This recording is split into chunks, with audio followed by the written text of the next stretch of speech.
I thought I knew my daughter. Every mother believes she does. But that Tuesday afternoon, when I found myself standing in Shiloh's empty bedroom, holding a letter that wasn't meant for my eyes, everything I thought I understood about my child shattered in an instant. The house was quiet. Too quiet. The kind of silence that follows after harsh words. After doors slam, after a 17-year-old storms out saying she needs space to think, I'd been standing there for what felt like hours, just breathing, trying to make sense of the fight we'd had that morning. That's when I saw it. A corner of white paper, barely visible, tucked beneath her jewelry box. Something in my chest tightened. Call it mother's intuition, call it fear, I don't know. But I reached for it anyway. My hands were trembling as I unfolded the letter. The handwriting was Shiloh's, but different somehow. Shaky, desperate, and the words at the top made my blood run cold. If you're reading this, then I couldn't find another way. The room started spinning. I sank onto her bed, the letter clutched against my chest, and I realized in that moment how much we never really know the people we love most. How much pain can hide behind a teenager's closed door. How many secrets can live in the space between a mother and daughter who thought they told each other everything. But this letter, what Shiloh had written, it wasn't what I expected. It wasn't what any mother would expect. You see, I'd spent weeks worried about the usual things. Boys, grades, college applications, the normal teenage struggles. I'd been preparing myself for rebellion, for the pushing away that comes when children start becoming adults. I never prepared myself for this. For words that would make me question everything. I thought I knew about being a mother. Words that would force me to look in the mirror and ask myself the hardest question any parent can face. What if I'm the reason my child is suffering?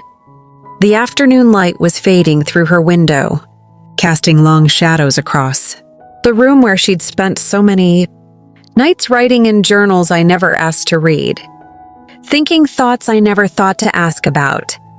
And here I was, holding evidence of a pain so deep, so carefully hidden, that it took finding this letter she never meant me to see, to realize how blind I'd been.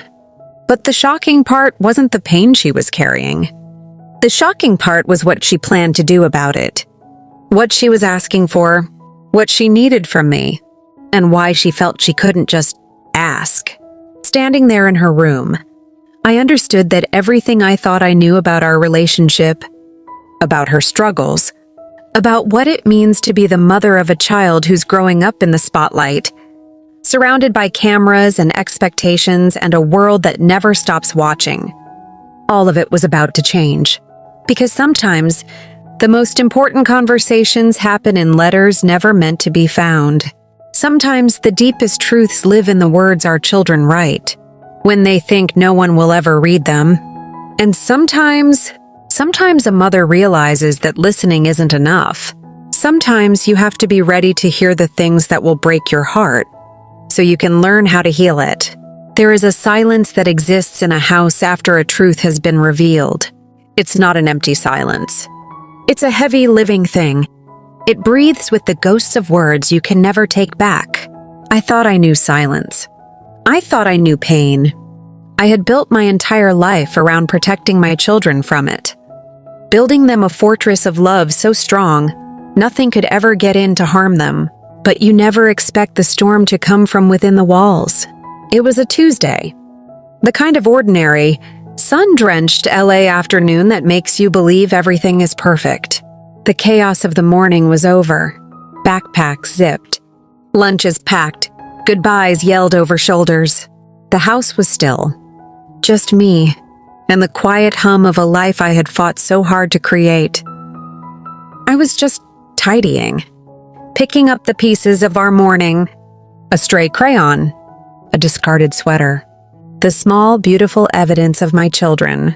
Then I saw it, tucked not under a pillow or in a drawer, but between the pages of an old storybook on her shelf. A book about a brave little princess she hadn't read in years. The corner of a folded piece of notebook paper peeking out like a secret. My daughter's name, written in her looping, careful script on the front. A mother knows. There's a cord that connects your soul to theirs, and I felt it pull tight. This wasn't a drawing. It wasn't a school assignment. This was different. The air in the room changed. The sunlight through the window felt suddenly too bright, too exposing. I remember the weight of the book in my hands, the feel of the paper as I slid it out. It was cool, final. My heart wasn't racing. It was doing something worse. It was sinking, a slow, cold descent into a depth I didn't know was there. I unfolded it, and the very first line, stole the air from my lungs. "Dear Mom, I've been pretending." The world stopped. The quiet hum of the house vanished, replaced by a ringing in my ears. My eyes scanned the words, not reading, just absorbing the shapes of my daughter's pain, written in her hand. Words like scared and alone and not enough jumped out at me, each one a physical blow. This couldn't be my daughter, my bright laughing girl, the one with the fiery spirit and the compassionate heart, the one I read stories to, the one I promised I would always, always protect. I had spent a lifetime facing cameras, critics, unimaginable headlines. But nothing could have prepared me for the devastating earthquake of my child's hidden suffering. I was her mother. It was my job to know. How could I not have known? In that silent, sunlit room, holding the fragile paper that held my child's truth, the fortress I had built, crumbled to dust around me, and I was left with one terrifying, haunting question. What do you do when the person you've failed to protect is the one you love most in the world? Our life before that Tuesday was a beautiful, controlled chaos. Mornings were a symphony of spilled orange juice, lost homework, and the frantic search for a matching clean sock. My name is Angelina Jolie, and to the world, I am many things. But in that house, in those mornings, I was just Mom, the chief negotiator, the designated hug giver, the finder of all things lost. I remember one morning, just a week before, the kitchen was bathed in that particular California gold that makes everything seem soft and possible. Zahara was at the counter, diligently spreading peanut butter on toast for her younger brother. Shiloh, my fierce and independent soul, was trying to braid her own hair, her brow furrowed in concentration. Pax was the calm in the storm, quietly helping Maddox with a tricky math problem. Knox and Vivian were debating the merits of unicorns versus dragons with the seriousness of world leaders. The air was thick with the smell of coffee and toast and the sound of their voices. Overlapping, arguing, laughing. This was my greatest role. My only role that ever truly mattered. After everything, the films, the travel, the noise of a public life, this was the quiet center I had fought to build. A home where the only headlines were the drawings taped to the refrigerator. I looked at my daughter that morning. She was quieter than the others, staring into her cereal bowl. I came up behind her, wrapped my arms around her shoulders, and rested my chin on the top of her head. "What's going on in that big brain of yours, my love?" I whispered. She just leaned back into me, a soft sigh escaping her. "Nothing, Mom, just tired." I kissed her hair. "Long night dreaming of adventures?" I felt her small shrug. I should have pressed. I should have tilted her chin up and looked into her eyes. But the moment was swept away by Vivian announcing the dog had stolen her shoe. The crisis was averted. The morning rolled on, and I filed her quietness away as a bad night's sleep. Our world was a tapestry woven with these small, precious threads. Movie nights tangled up on one couch, a fortress of pillows and blankets. The debates over which film to watch, her voice always so passionate, so sure. She had this light in her eyes when she talked about stories, about characters who were brave. I saw myself in her, the fire, the determination to stand up for what was right. I thought we were connected, that I could read every shift in her mood like my own. We'd have long talks sometimes, just the two of us, sitting on the back porch as the sun went down. She'd ask me about my work, about the refugees I met. Her questions so insightful they stunned me. "How do they stay so strong, Mom?" she once asked, her voice small. "After they lose everything?" "They have to, baby," I'd said, pulling her close. "Sometimes strength isn't a choice. It's all you have left." She had nodded, her head against my shoulder, and we sat in silence for a long time. I thought I was teaching her about resilience, about the world. I never once thought she was asking for herself. I never imagined she was feeling a loss so profound, so personal, that she was looking for a map to her own survival in the stories of strangers. The days were full. There were school plays where she shone, her voice clear and confident. There were soccer games where she ran faster than anyone, her face a mask of fierce joy. There were family dinners where she laughed so hard milk came out of her nose. I have a million pictures in my mind of her smiling, of her laughing, of her being just a kid. But now, when I look back, I see the spaces between the smiles. I see the way her laughter sometimes cut off a little too quickly. I see the shadow that would pass over her face when she thought no one was looking. I see her in a crowded room full of her siblings looking alone. I was so busy being the architect of our happiness, so focused on building the walls high and strong, that I failed to see the quiet crack forming in the very foundation. I was watching for external monsters, never dreaming that the deepest pain could grow silently, hidden in the heart of my most beautiful, brave girl. The fortress was secure, or so I believed, but inside, one of my own was already beginning to feel the walls not as protection, but as a cage, and she was starting to write her way out. The first change was so small I mistook it for growing up. She started closing her bedroom door. For years it had always been open, a silent invitation, a constant connection to the family heartbeat pulsing through the hallways. Now it was often shut. When I'd knock and push it open, she'd be on her bed, phone in hand or staring at the ceiling. "I just wanted some quiet," she'd say, and I'd accept it. She was getting older. Privacy was natural. I told myself this was normal, but the quiet began to spread. It leaked out of her room and followed her to the dinner table. Her contributions to our chaotic dinner debates, once so passionate, became rare. She'd push food around her plate, a polite smile fixed on her face when someone spoke to her, but her eyes were distant, focused on some point 1,000 miles away. "You okay, sweetie?" I'd ask, my hand covering hers on the table. The smile would widen, a practiced, perfect thing. "I'm fine, Mom, just a lot of homework." It was always a reasonable excuse. Homework, tired, just thinking. Then came the forgotten traditions.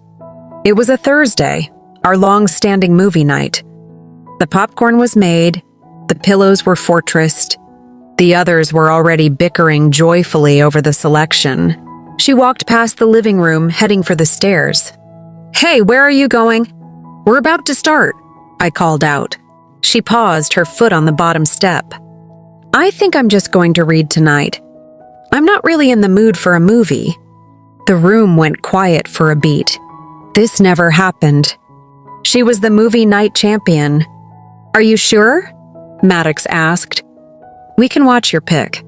"Next time," she said, and her voice was light, but it held a finality that felt like a closed door. We heard her footsteps on the stairs, and then the soft click of her bedroom door shutting. The movie we watched that night felt hollow. The excuses started stacking up, one after another. A wall built between her and us. A family walk on the beach? She had a headache. A trip to the bookstore, our favorite weekend adventure? She'd already gone with a friend. Every attempt to reach her was met with a gentle, plausible deflection. She wasn't angry. She wasn't rude. She was just absent. A ghost in our own home. I began a new silent ritual of my own. I'd stand outside her closed door at night listening. Not for crying, but for the sound of her breathing, for the scratch of a pen, for any clue. Most nights there was only silence. One night I heard a soft, muffled sniffle. My hand flew to the doorknob, my heart hammering. But I stopped. What would I say? I heard you crying through the door. I felt like a stranger, an intruder in my own daughter's life. I walked away, the knot of anxiety in my chest tightening. I tried to bridge the gap. I bought her a journal with a beautiful floral cover, leaving it on her bed with a note. For your thoughts, whatever they are. I love you. It went unused. I suggested a weekend trip, just the two of us. Maybe later, Mom, she said. It's a busy time at school. The frustration started to mix with the worry. Why wouldn't she talk to me? Had I done something? We'd always been so close. I replayed every recent conversation, every decision, looking for the moment I had failed her. I started asking more direct questions. My voice laced with an urgency I couldn't hide. Is it school? Is someone bothering you? You can tell me anything.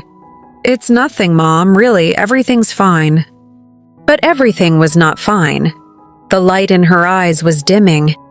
She was going through the motions of her life, a careful performance for her family's benefit.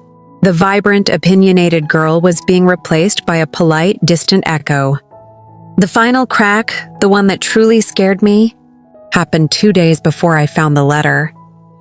We were all in the kitchen, and Vivienne had scraped her knee and was wailing.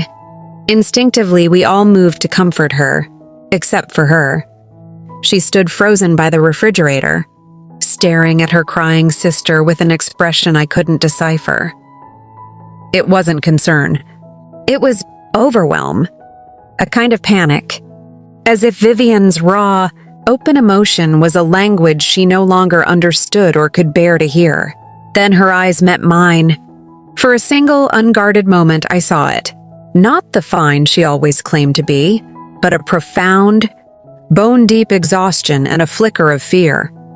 It was there and gone so fast I almost doubted I'd seen it. She looked away, mumbled, "I'll get a bandage," and fled the room. That night I couldn't sleep. I stared at the ceiling. The image of her terrified eyes burned onto the back of my eyelids. The fortress walls felt paper thin. A storm was coming. I could feel it in the very air of our home, in the unnatural quiet from the room down the hall. I just didn't know it was already here. I didn't know the truth was already written, waiting silently between the pages of a forgotten book, ready to shatter the world I thought we had built. I sat on the edge of her bed, the letter shaking in my hands. The sunlight that once felt warm now felt like an interrogation lamp. I had to read it. I had to know. I took a breath that did nothing to fill my lungs and began to read, my eyes tracing the heartbreakingly familiar handwriting. Dear Mom, I've been pretending. I've been pretending to be okay for so long. I think I've forgotten what okay actually feels like. I'm writing this down because I can't say the words out loud. My voice gets stuck in my throat and all that comes out is, I'm fine, but I'm not fine. It's like there's a glass wall between me and everyone else. I can see you all laughing and talking and living, but I can't get through. I can't feel it. I smile and I nod, but inside I'm just empty and so tired. It's a tiredness that sleep doesn't fix. I see how you look at me now.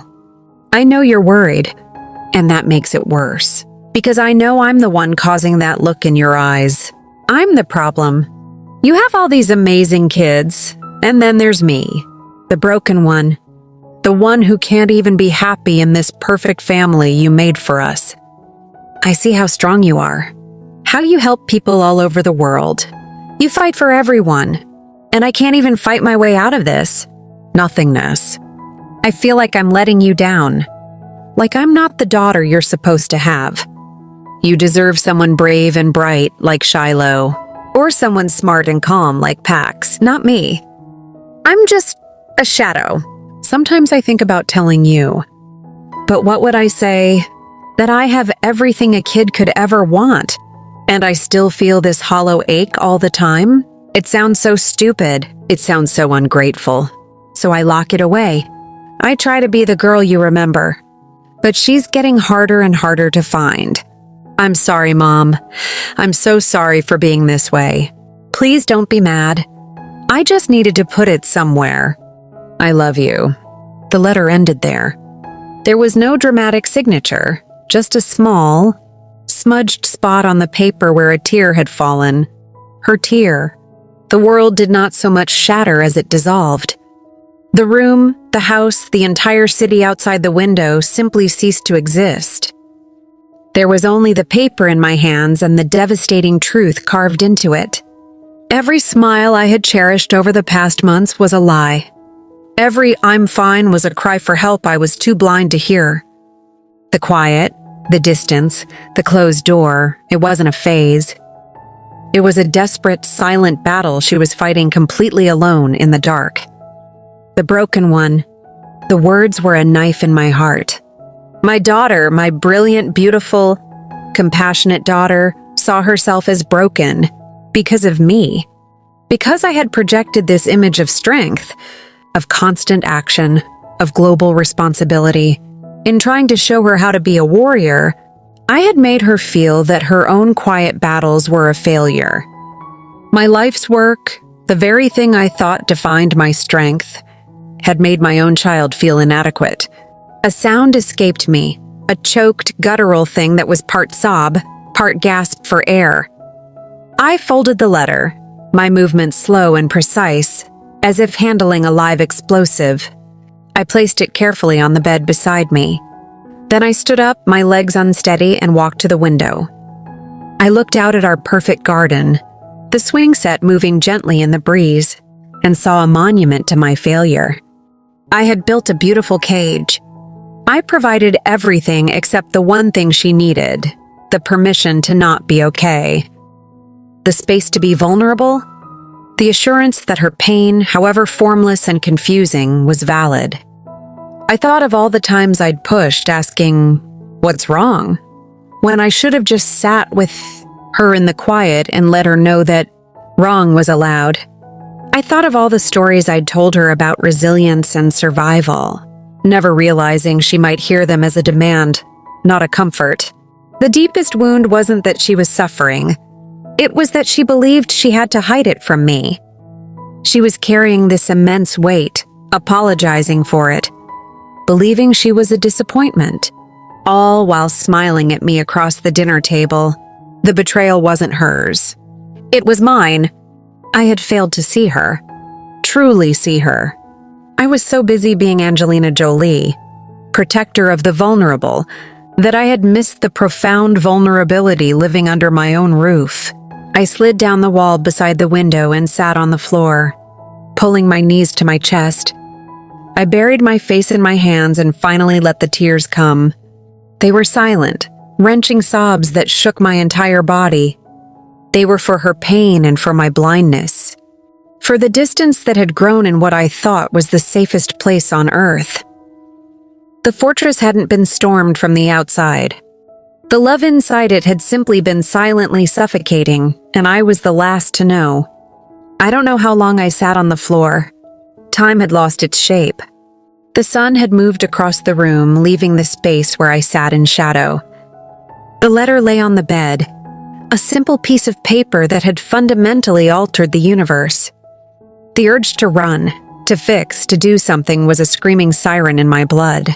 Find a doctor. Book an appointment. Research, solve it. My entire adult life had been a series of actions, of interventions, of confronting problems head-on. But as I looked at that letter, a new, terrifying thought emerged. What if my first instinct to act, to mobilize, was part of the problem? What if my fixing was just another form of pressure? She hadn't written a list of symptoms for me to diagnose. She had poured out a feeling, a deep, lonely ache. She didn't need a general. She needed her mother. Getting up felt like moving through deep water. My body was heavy with a grief I had never known. I walked to her bed and picked up the letter again. This time I didn't read it with the panic of discovery, but with the slow, deliberate attention of a sacred text. I traced the curve of her Y, the loop of her G. I saw the places where her pen had pressed harder into the paper, where the emotion had overwhelmed the penmanship. This wasn't a problem to be solved. It was a heart to be held. I knew what I wanted to do. I wanted to run to her school, pull her out of class, and crush her in an embrace, sobbing my apologies. But the memory of her face in the kitchen, the overwhelmed panic at her sister's raw emotion, stopped me cold. My dramatic emotional reaction would be my language, not hers. It would terrify her. It would confirm her fear that she was a problem too big to handle. It would make this about my feelings, not hers. The realization was a cold, sobering wave. This was the turning point. Not in her story, but in mine. I had to choose between being the hero who storms the castle and the mother who quietly opens the gate. For the first time in my life, the harder choice was to be still. I folded the letter with infinite care. I didn't hide it. I didn't flaunt it. I placed it back inside the storybook, exactly where I had found it. My hand lingered on the cover. The brave little princess. Had she chosen this book on purpose? A symbol of the courage she felt she lacked, but was demonstrating in the most profound way by simply writing those words? I walked out of her room and closed the door behind me, leaving everything exactly as it was. The fortress of my old self was gone. In its place was a vast, uncertain plain, and the only map I had was my daughter's pain. The afternoon passed in a surreal haze. I moved through the house doing the mundane tasks. I made a grocery list. I folded laundry. But inside, a silent revolution was taking place. I was dismantling my own instincts. I was rehearsing silence. I was practicing listening without the frantic search for a solution in my eyes. When the front door burst open later, filled with the chaotic, joyful noise of my children returning from school, my heart hammered against my ribs. I stayed in the kitchen, wiping a counter that was already clean. I heard her voice talking to Pax about a project. It sounded normal. It sounded like the girl from the letter pretending. She came into the kitchen, dropping her backpack by the table. "Hey, Mom." Her eyes flickered to me for a second, then away. She went to the fridge and got a glass of water. This was the moment. The old me would have gone to her, put my hands on her shoulders and said, "We need to talk." The new me stayed at the counter. I took a breath, willing my voice to be soft, calm, and utterly without agenda. "Hey, sweetie," I said. "How was your day?" She took a sip of water, her back to me. It was okay. I didn't push. I didn't ask for details. I just let the silence hang there, not as an emptiness to be filled, but as a space for her to occupy if she chose. She put her glass in the sink and turned to leave. "I love you," I said. It was all I let myself say. No pressure. No hidden questions. Just a statement of fact, as steady and unchanging as the ground beneath our feet. She paused at the doorway, her shoulders relaxing almost imperceptibly. "Love you too, Mom," she said, and then she was gone, up the stairs. I let out a breath I didn't realize I'd been holding. It wasn't a victory. It was a beginning. The first step on a new, terrifying path where I was no longer the leader, but a follower. I had to follow her lead at her pace, into the dark woods she had been wandering alone. I had just handed her the compass. The turning point was the understanding that I could not pull her out. I could only promise to climb down into the hole with her, sit beside her, and wait until she was ready to find a way out together. The days that followed were the most difficult of my life. I moved through our home like a ghost, haunted by my own awareness. Every laugh from the other children felt like a small, bright star in a dark sky, reminding me of the light that was dimmed in her. Every time she said, "I'm fine," the words from the letter echoed in my mind. A secret I was now keeping with her, from herself. I began to see the architecture of our family life with new, critical eyes. I saw how our dinner table conversations, which I had always cherished, were often performances. Each child vying for attention, telling a funnier story, reporting a bigger achievement. It wasn't malicious. It was just the ecosystem we had created. A gentle, loving competition. And she, feeling hollow, had nothing to perform with. So she retreated. I saw now that her silence wasn't a rejection of us, but a failure to meet the unspoken demand to always be on. I realized my own role in this. My life was a series of missions. A problem identified was a problem solved. Go here, build this, fund that, speak out. I had brought that same relentless energy to motherhood. A scraped knee required a bandage and a kiss. A bad grade required a tutor. A broken heart required ice cream and a pep talk. I was a fixer. But how do you fix a feeling? How do you bandage a soul? The letter wasn't a list of problems. It was a cry of existential loneliness, and my frantic desire to fix her was just another way of telling her that her current state was unacceptable, that she needed to be repaired to fit back into the beautiful, bustling machine of our family. I had been trying to put a fire out with gasoline. I thought about the word strength. I had always defined it as endurance, as action, as resilience in the face of external forces. But I had never taught her the strength of stillness, the courage it takes to sit with pain without running from it, the power in admitting you are not okay. I had never modeled that for her. I was always moving, always doing, always fighting. In her eyes, my constant motion must have looked like a fear of ever being still, lest some hidden sadness catch up with me. And she, my observant daughter, had learned that lesson too well. The guilt was a physical weight. It sat on my chest, making it hard to breathe in the quiet moments. I replayed 1,000 memories, now tinged with this new, painful understanding. The time she'd said she felt weird, and I'd suggested she get more sleep.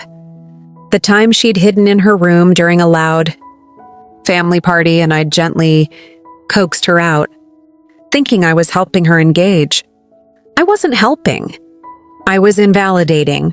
I was telling her that her discomfort was something to be overcome, not something to be listened to. My greatest failure was not that I hadn't noticed, though I hadn't, but that I had created an environment where she felt she couldn't show me. My love, which I thought was a safe harbor, had felt like a performance review.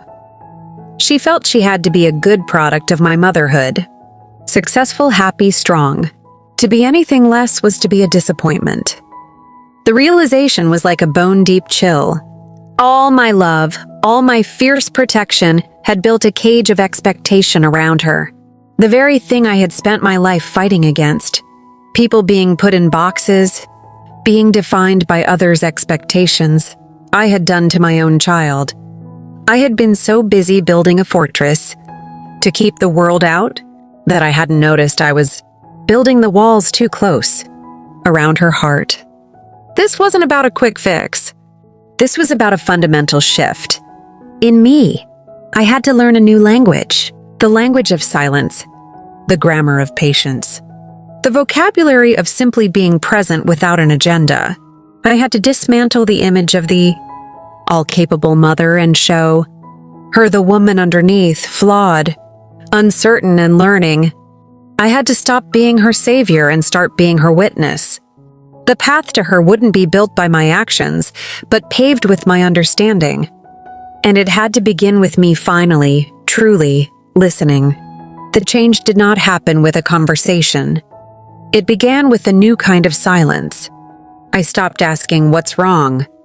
The question itself was an accusation, a demand for her to justify her state of being. Instead, I created spaces where nothing was demanded at all. I started sitting in the living room in the evenings, not with a book or a phone, but just sitting, a quiet, available presence. One night, she walked past, heading for the stairs. She paused, looked at me, and then, instead of continuing up, She came and sat on the far end of the same sofa. She didn't say anything. She just pulled her knees to her chest and stared at the empty fireplace.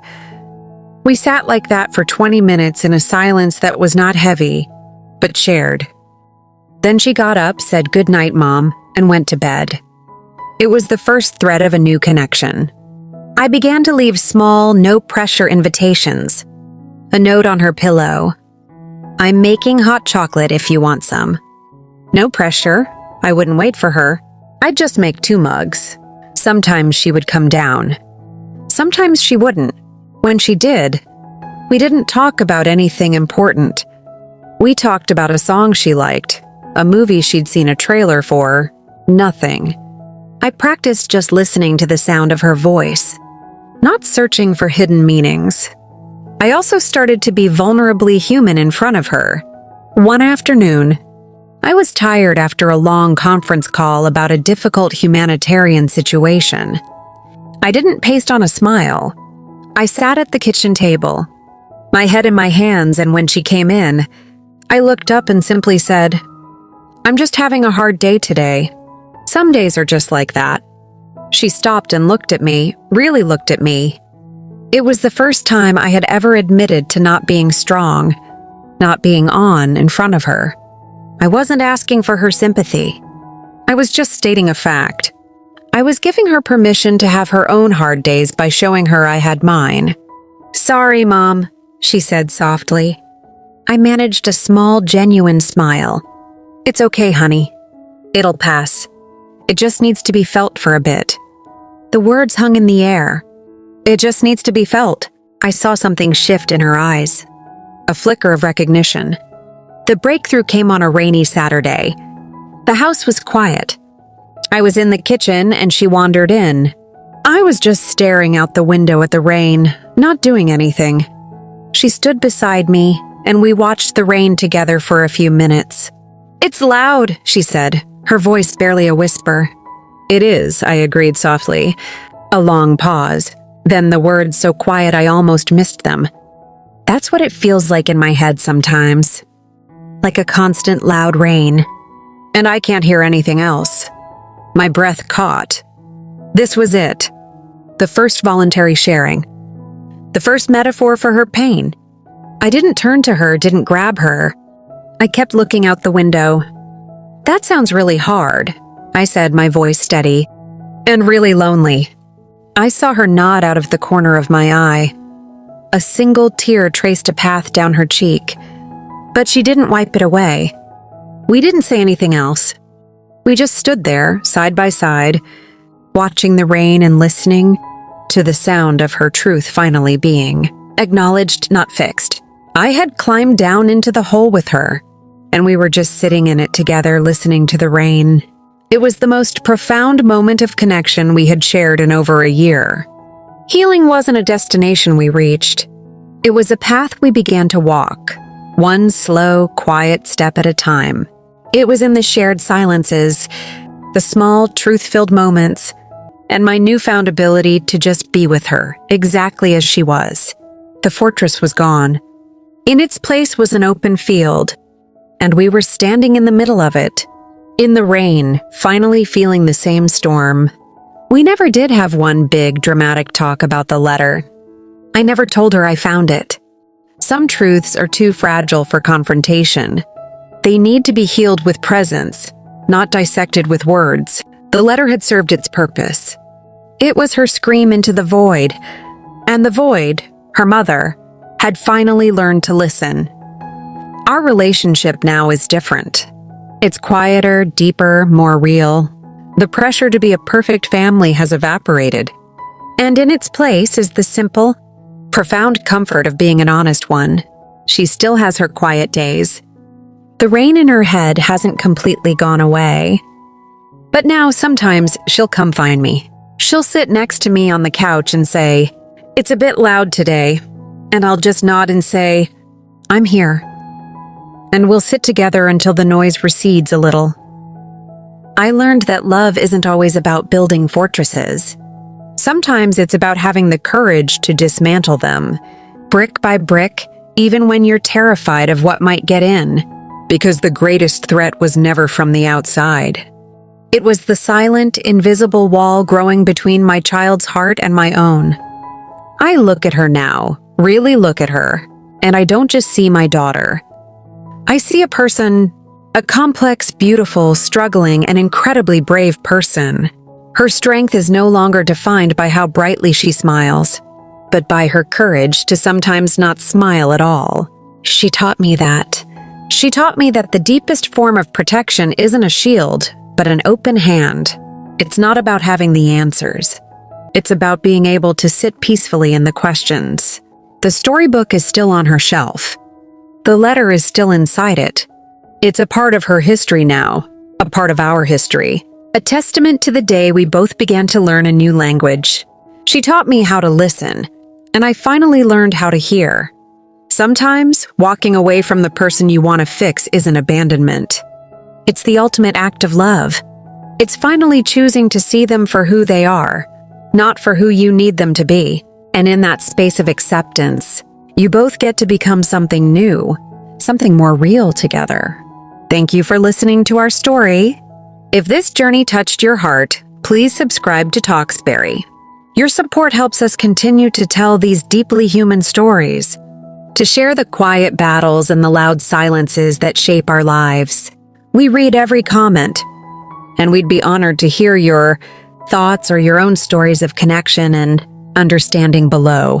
Remember, it's in our vulnerabilities that we often find our deepest strengths. Be gentle with yourselves and with those you love. This story was inspired by true emotions, but is a dramatized narrative created for the purpose of reflection and inspiration.